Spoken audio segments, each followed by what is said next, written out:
Desde la salida al mercado del móvil de la izquierda hasta la salida del de más a la derecha han pasado alrededor de 2 años. Ambos son teléfonos que podemos considerar caros o de precio elevado. Hablamos del OnePlus 9 Pro con el chip Snapdragon 888 y del OnePlus 11 con el Snapdragon 8 generación 2. Entre medias de ambos se encuentra el OnePlus 10 Pro, que hace un año aproximadamente que salió al mercado y que lleva el chip Snapdragon 8 generación 1. Lo interesante de los tres es que cualquiera de ellos se puede comprar en la actualidad en tiendas de, por ejemplo, AliExpress. Lógicamente, el que más económico se puede conseguir es el 9 Pro. Incluso si nos vamos al mercado de segunda mano lo encontramos más barato. Eso sí, cuando vayáis a por un móvil de OnePlus, fijaos bien qué versión estáis comprando, porque en función del país en el que viváis podéis tener problemas, incluso bloqueos. Algo que Raúl del canal El Rincón de China comentó en uno de sus vídeos recientemente. De todos modos, volviendo al tema que nos atañe, me parece muy interesante poder comparar un OnePlus 9 Pro con un OnePlus 11, ya que así veremos si un móvil de gama alta de hace 2 años compite con uno actual de su misma marca y rango de precio.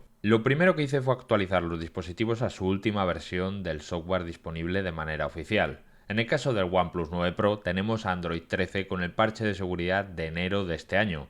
Es decir, ya ha tenido 2 saltos de versión de Android porque salió al mercado con Android 11. En cambio, el OnePlus 11, como es normal, se lanzó con Android 13 y lo encontramos a nivel de seguridad un poco más actualizado, ya que su parche de seguridad está en febrero de este año, aunque a nivel de software el usuario difícilmente encontrará diferencias. Pensad que estamos ante el mismo fabricante y la misma capa de personalización. Solo hay algún pequeño cambio en algunas opciones que pueden estar cambiadas de posición o puede que veamos alguna extra en alguno de los dos, pero a efectos prácticos, si no te digo cuál es cuál, difícilmente los diferenciarás. Eso sí, el OnePlus 11 tendrá la ventaja de que en teoría estará más actualizado en 2 o 3 años. Se supone que debería llegar oficialmente a Android 15 o incluso 16 sin problemas, cosa que no está tan clara con el OnePlus 9 Pro habiendo partido de Android 11. Aunque aquí podrían entrar en juego las ROMs, es decir, las versiones del sistema operativo Android que sacan desarrolladores externos a las compañías para ofrecernos más opciones, más privacidad o más actualizaciones en nuestros dispositivos. Por ejemplo, una de las que más me gusta, Lineage OS,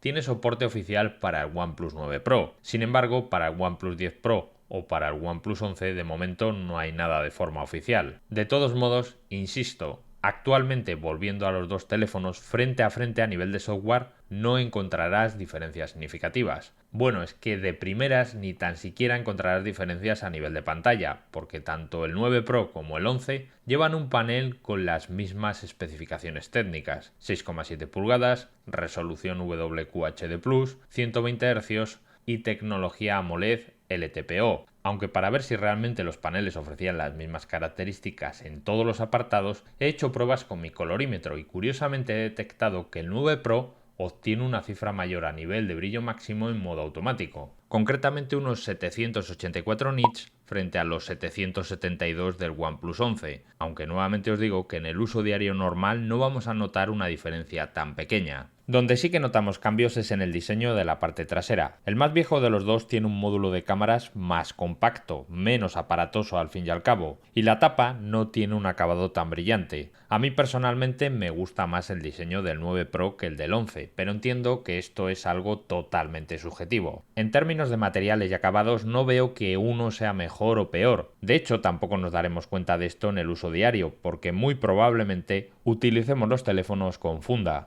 Y hablando de fundas, el OnePlus 9 Pro, cuando lo compré, me incluyó esta verde oficial que me gusta bastante. En cambio, el OnePlus 11 no la tenía y me tuve que comprar una en Amazon. Aunque esto en parte lo entiendo. El nuevo OnePlus 11 es el buque insignia de la compañía de este año, y este tiene un precio oficial de salida más comedido que el 9 Pro a pesar de la inflación. Por lo tanto, era esperable que en algunos detalles metiesen la tijera. Lógicamente, el punto donde no podían teóricamente recortar es en el rendimiento. Recordad que el OnePlus 11 tiene el Snapdragon 8 generación 2 fabricado por TSMC. Y el 9 Pro nos vino con el Snapdragon 888. Esto no solo implica que el procesador sea mejor, sino que tenemos memorias RAM y memorias internas superiores. Fijaos que en el famoso test sintético Antutu, el OnePlus 11 obtiene unos 400.000 puntos más que el OnePlus 9 Pro. Además, en todos los apartados que evalúa este test mejora. También, como os he mencionado antes, la memoria interna es superior en el nuevo modelo. Tenemos tecnología UFS 4.0 frente a la versión 3.1 del 9 Pro. Y esto se nota bastante según este test, ya que la nueva memoria es capaz de leer y escribir más rápido. Pero como os digo siempre, esto solo son pruebas sintéticas orientativas. Vamos a ver en qué se traduce en el mundo real. Para ello he editado un vídeo grabado con una cámara de acción de Insta360 y lo he renderizado en ambos de forma simultánea. Fijaos como sorprendentemente el móvil de hace 2 años es capaz de terminar antes esta tarea. ¿Por qué creo que ocurre esto? Pues en primer lugar por temas de optimización y también porque es una tarea muy demandante de CPU y el Snapdragon 888 tiene un poquito más de frecuencia en el núcleo más potente de su procesador. Sin embargo, si nos vamos a una tarea como la de comprimir un archivo que requiere de mucha lectura y escritura en memoria, ahí sí que gana el nuevo móvil. Lo mismo os digo con la apertura de apps, consigue normalmente cargarlas un poco antes el OnePlus 11. Aunque para darte cuenta de estas diferencias tienes que tener obviamente los dos móviles contigo, si no cualquiera de ellos te va a parecer que va como un auténtico rayo. Por otro lado, ambos dispositivos te permiten jugar a cualquier título actual con total solvencia. Sin embargo, si eres muy jugón, lo que más te debería preocupar es el calor. Por ello he hecho un test gráfico 3D de estrés para mostraros cómo se comportan. Fijaos como en potencia gráfica el nuevo Snapdragon 8 Generación 2 es bastante mejor que el 888. Sin embargo, ambos sufren de bajada de rendimiento a medida que pasa el tiempo y aumenta el calor. Aunque, según esta prueba, el 888 ha sido más constante. Por cierto, en ambos dispositivos seleccioné el modo alto rendimiento, para que el sistema operativo exprimiese al máximo al chip. Por lo tanto, como os he mostrado, podemos decir que el Snapdragon 8 Generación 2 es más solvente y más potente, pero el 888 de hace 2 años sigue cumpliendo holgadamente, e incluso hemos visto que hasta en alguna tarea ha ganado. Cambiando de tercio, otro punto en el que podemos pensar que habría una mejora importante es en el de las cámaras. Así que vamos a ver qué nos ofrece cada móvil. Si miramos los datos técnicos de las cámaras traseras, observamos que hay bastantes similitudes. Además, el OnePlus 9 Pro tiene una cámara extra monocolor para teóricamente apoyar a la principal en algunas situaciones. Si observamos fotografías con la cámara principal tomadas por ambos dispositivos, a simple vista la mayor diferencia radica en los colores. El OnePlus 11 por defecto nos entrega una saturación ligeramente más fuerte, y para mí en fotos diurnas esa es la mayor diferencia, porque fijaos que incluso ampliando digitalmente tenemos un nivel de detalle muy similar en los dos teléfonos. En cambio, disparando por la noche sí que me he dado cuenta de que el nuevo teléfono tiene un mejor rango dinámico,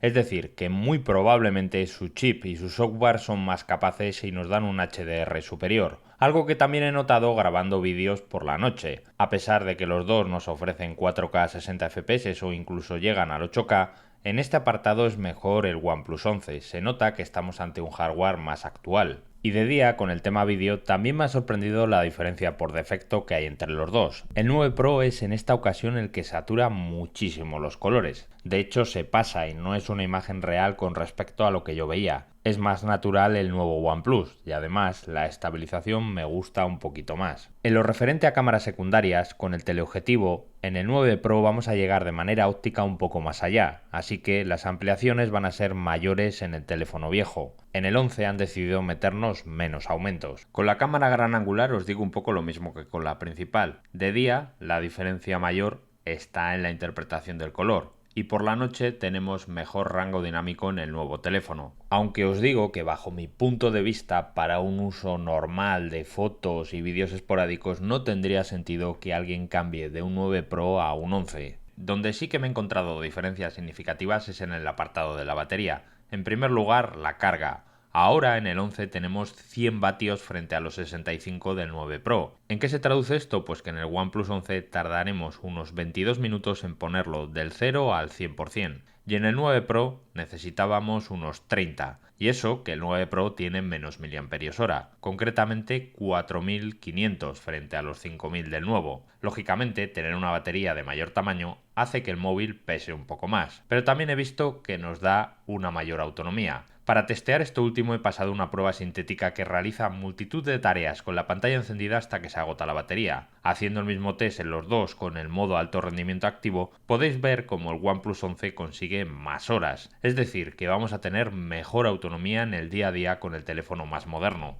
Por lo tanto, habiendo narrado los puntos donde más ha cambiado el teléfono del 2023 frente al del 2021, podemos concluir que en el dispositivo nuevo hay mejoras, pero no diría que son radicales ni de suficiente envergadura para que alguien con un 9 Pro en buen estado necesite pasarse al 11. Aún así, esto es simplemente mi opinión, y me gustaría saber qué pensáis vosotros a través de los comentarios. Me interesa muchísimo saberlo. Nos vemos en el siguiente.